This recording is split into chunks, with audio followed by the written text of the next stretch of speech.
High বন্ধুরা, আসসালামু আলাইকুম। আমি কয়দিন যাবৎ কোথায় ব্যস্ত ছিলাম দেখেন।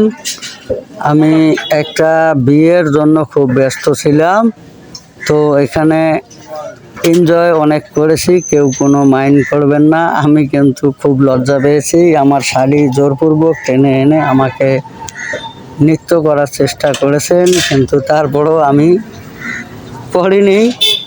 আমার বাবু ভিডিও করেছিল, আমার ওয়াইফ ছিল, শ্বশুর শাশুড়ি সবাই ছিল, যার ফলে আমি খুবই লজ্জা পেয়েছিলাম।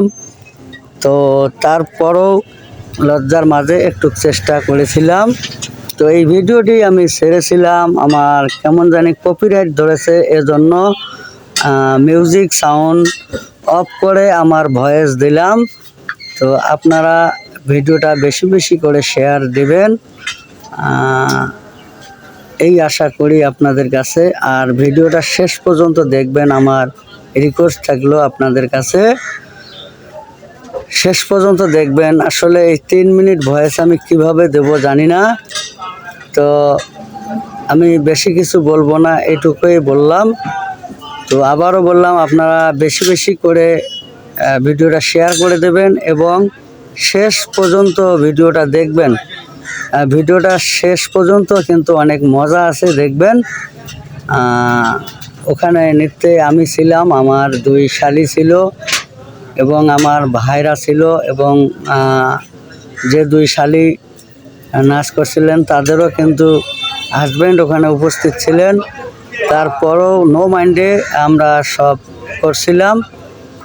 তো এখানে তেমন কিছু হয়নি, জাস্ট একটু মজা করছিলাম। আপনারা কেউ মাইন্ড করবেন না।